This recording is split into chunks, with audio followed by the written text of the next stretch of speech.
The silence of the chapel was a physical thing, heavy and cold, a vacuum of genuine sorrow, only fractured by the gentle, rhythmic whisper of the humidifier trying, and failing, to warm the cavernous, stone-lined room. I sat rigidly in the front pew, the thin silk of my bespoke black dress feeling like sandpaper against my skin. The casket, a gleaming monolith of polished mahogany reflecting the pale stained glass, seemed enormous, oppressive, a final, inescapable container. Arthur Kingston was finally contained. And I, Eliza Vance Kingston, his widow of 3 days, was utterly conspicuously alone. Nobody from my family came to my husband's funeral. Not my mother, Clara, whose life revolved around supporting me, even from a distance.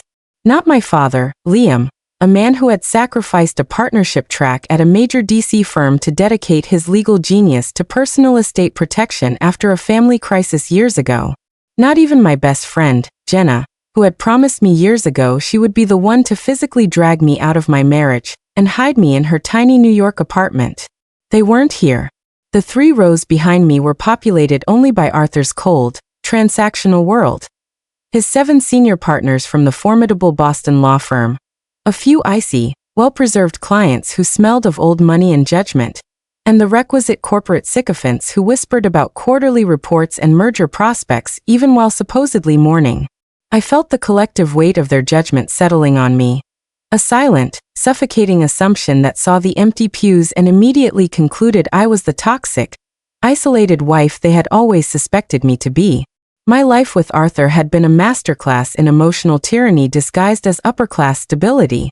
Arthur, 45, had been the epitome of success, sharp, charismatic, and devastatingly charming in public. He commanded rooms, not just with his legal acumen, but with an effortless, practiced superiority. At home he was a cold, controlling machine. I was 35. An artist who had given up her promising career in abstract painting after Arthur convinced me my work was unmarketable, too messy, and a frivolous distraction unworthy of a Kingston wife. He preferred me beautiful, silent, and contained within our Beacon Hill brownstone, a perfect, expensive backdrop for his success, a gilded cage he constantly rattled. I remember one Tuesday 3 years ago. I had spent days mixing a perfect, stormy gray-blue for a piece I was finally excited about. He came home, saw the paint-splattered jeans I'd forgotten to change out of, and simply looked at me. "Eliza," he said, his voice quiet, which was always worse than yelling. "A Kingston wife does not look like she just crawled out of a sewer. You look like a pauper. Go change. Now." The painting was moved to the attic the next day, and I never saw it again. The isolation was his primary weapon. If I suggested visiting my parents in Maine, he would schedule a crucial, non-existent business trip. If Jenna tried to call, he would accidentally pick up, cut her off with a patronizing tone about my need to focus on the home, and lecture me later about respecting his privacy. He methodically pruned every branch that connected me to genuine love, leaving me feeling like an ornament with no roots. But my family, they understood the silent SOS. They saw the tiny, meticulous cracks in my facade during those rare, strained visits. My father, Liam Vance, is not just any lawyer. He is one of the top trust and estates attorneys in the country, a quiet legal genius known for his ironclad financial structures. He recognized the pattern of financial control and emotional abuse immediately, realizing that a divorce would leave me fighting for years over every penny, while Arthur used his firm's resources to bleed me dry. It was during a highly regulated tax meeting with Arthur 2 years ago that my father executed the strategy. I remember sitting in Liam's sterile office in Portland, the day before the meeting, tears streaming down my face as I confessed the depth of the isolation. "He controls the cards, Eliza," my father had said, his face etched with pain. "The only way to win a game against a master manipulator is to change the game entirely. We can't fight his money. We have to make his money your money, irrevocably." Over the past 3 years, under the guise of tax planning and estate optimization, phrases Arthur considered gospel, my father had covertly laid the groundwork for my escape. He convinced Arthur to sign documents establishing the Kingston family irrevocable trust, assuring him it would protect his massive wealth from future frivolous lawsuits and provide unparalleled tax shielding.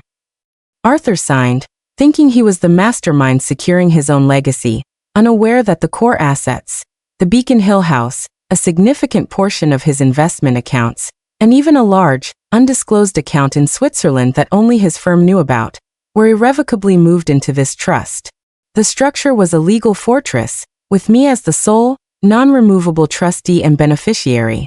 I was trapped emotionally by fear, but financially, I was already free, living inside a fortress Arthur himself had signed the papers to build. Arthur's death was sudden. A massive, unexpected coronary event that felled him mid-meeting with a client. I felt the shock, yes, but it was immediately followed by a wave of intoxicating, overwhelming relief that nearly buckled my knees.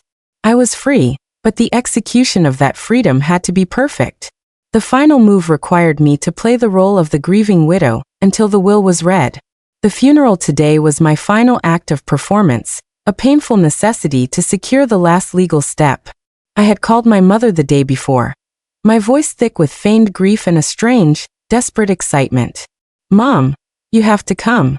The whole firm will be there. If you don't show, it looks terrible for me. They will think I'm a pariah." "Eliza," she had replied, her voice firm and unwavering, "we will not, under any circumstances, set foot in that building to honor that man. We are following the plan. You stay strong, darling. We are with you. Remember the signal." The plan. Their absence was not abandonment. It was the final, most public act of their protection. A silent statement that they would not validate the man who had nearly destroyed their daughter.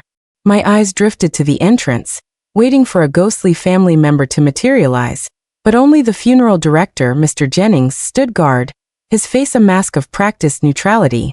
Midway through the pastor's shallow eulogy, which focused entirely on Arthur's fierce dedication to the corporate good, and made no mention of his actual personality, a man who once fired a landscaper for pruning a rose bush a centimeter too short, my phone vibrated in the deep, custom-sewn pocket of my dress. I didn't dare look. But I knew the pattern, 3 quick, distinct vibrations. It was Clara. It was the confirmation. The moment the funeral service was legally confirmed to have started, my father was initiating the final transfer sequence of the last, minor residual assets into the trust. I gripped the wooden pew, the cold spreading from my fingers to my chest, anchoring me to reality. After the service, as the pallbearers wheeled the casket away, murmurs broke out among the guests. A heavy, awkward silence lingered where sympathy should have been. A junior partner's wife, a woman named Sharon, approached me hesitantly. "Eliza, honey," she whispered, leaning in conspiratorially. "I just wanted to say, I'm so sorry. But honestly, where is your mom? It's just rude. People are talking. They're saying you cut ties with everyone because Arthur said they weren't good enough for the Kingston name." I met her pitying gaze with an icy calm she clearly hadn't expected. "Sharon," I said, my voice low, "my family is here in spirit. Their priorities are simply aligned with mine for a change." Just then the tall, imposing figure of Mr. Wallace, Arthur's senior partner and his closest friend, cut her off.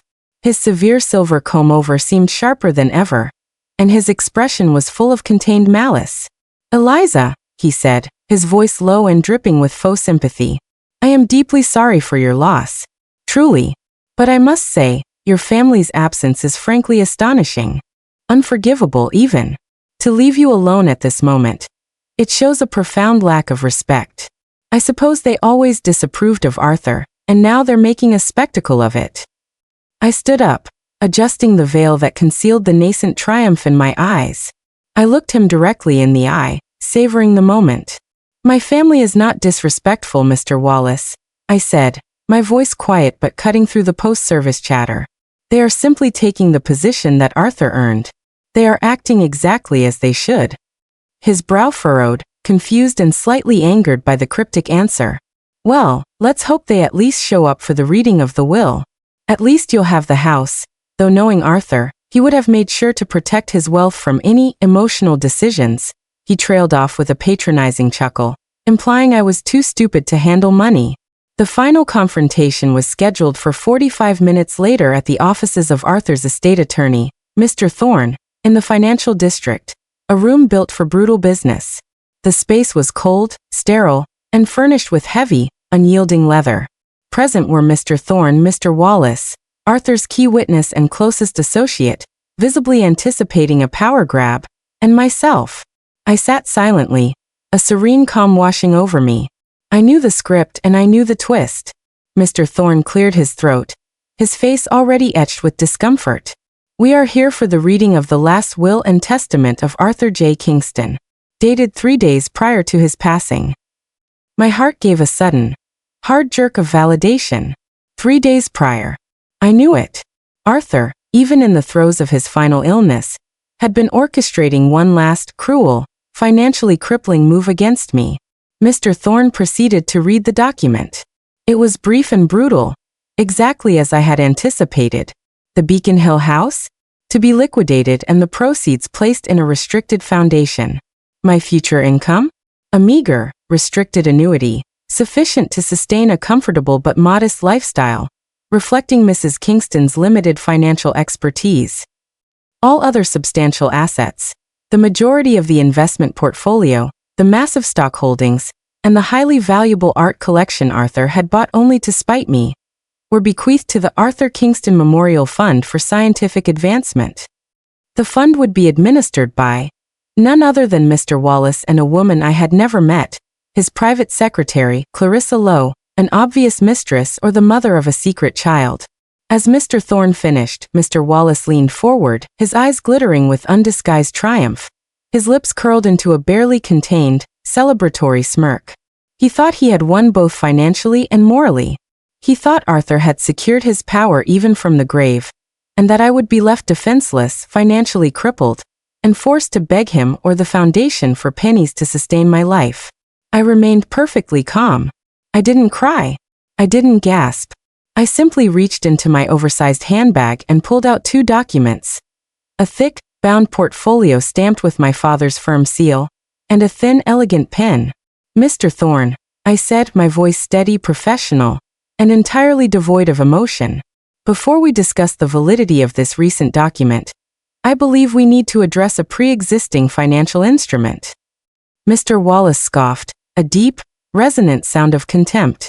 Eliza, please, don't make this messy. Arthur was nothing if not thorough. That document is airtight. I ignored him, addressing the attorney directly, my gaze cold and unwavering. Mr. Thorne, you are aware of the Kingston Family Irrevocable Trust established 3 years ago for tax optimization? Mr. Thorne's face, already pale from the reading, lost more color, his eyes darting frantically between me and Mr. Wallace. I was consulted on the preliminary structure, yes. Your father, Mr. Vance, handled the execution. Precisely, I confirmed. Arthur made the mistake of believing he was optimizing his taxes, when in fact, he was optimizing my safety. I slid the bound portfolio across the polished table. Inside is the full legal record of that trust. It shows that, as of 9 a.m. this morning, the exact moment the funeral was legally underway, confirmed by my mother's signal, all major high-value liquid and non-liquid assets, including the Swiss account and the deed to the Beacon Hill property, were fully and irrevocably vested in the trust. I, Eliza Vance Kingston, am the sole, non-removable trustee and beneficiary. Mr. Wallace's triumphant smile vanished entirely, replaced by a look of sheer, sputtering, visceral horror. That's impossible. Arthur would never sign away control. You must be lying. He signed away control to his father-in-law, a renowned estate attorney, under the assumption that he was the cleverest man in the room, capable of outsmarting the IRS. I corrected him calmly, the truth a slow-motion explosion. Arthur's last-minute will. I tapped the document Mr. Thorne had just read, attempted to bequeath assets that were legally no longer his to bequeath, as they were already shielded within my irrevocable trust. The memorial fund is entirely unfunded, Mr. Wallace. Completely empty. The silence returned, but this time it was heavy, vibrating with my power, not Arthur's memory. Mr. Wallace stared at the portfolio as if it were a bomb. I pulled the second document, a single sheet, and handed it to Mr. Thorne. This is a formal instruction. The Beacon Hill property, which belongs to the trust, is going on the market at noon tomorrow. I need immediate liquidation. and I am terminating the lease on Arthur's downtown office space at the end of the month. Furthermore, any attempt by Mr. Wallace or any representative of his memorial fund to pursue legal action against the trust will be met with a public countersuit detailing Arthur's documented history of emotional abuse, financial coercion, and his attempts to financially cripple his wife after his death. My father has all the logs, emails, and financial paper trails ready. I stood up, feeling the blood return to my face, the icy calm turning into a ferocious warmth of absolute victory. I looked at the defeated, sickened face of Mr. Wallace. You asked me why my family wasn't at the funeral, Mr. Wallace, I concluded, pulling the elegant pen from my purse. I signed the instruction sheet with a flourish that felt like I was signing my own freedom decree, legally severing all ties. They didn't come because they chose to protect me from the man you called your partner. They didn't come to honor a man who, even in death, tried to ensure my ruin. Now you know the full truth of Arthur Kingston, not the public facade. And you also know that, thanks to their calculated absence and my father's genius, I will never have to see any of you again. I turned and walked out of the sterile office, leaving Arthur's memory shattered and his final act of cruelty reversed. The freedom was immediate, profound, and absolute. I called my mother the moment I reached the elevator, stepping into a world that was finally mine. It's done, Mom. Phase complete. We're waiting for you, darling, she said, her voice warm and thick with tears of relief. A week later, I was back in Maine, surrounded by the familiar scent of pine and sea salt, setting up a new studio overlooking the ocean. My father had personally ensured my financial safety was absolute, and Jenna arrived with champagne and boxes of paint. I was surrounded by the people who had risked their reputations and endured years of Arthur's condescension to save me, proving that the deepest, most unconditional love can sometimes be found not in attendance, but in a powerful, deliberate absence. My vengeance was not loud or emotional. It was legal, irrevocable, and utterly complete.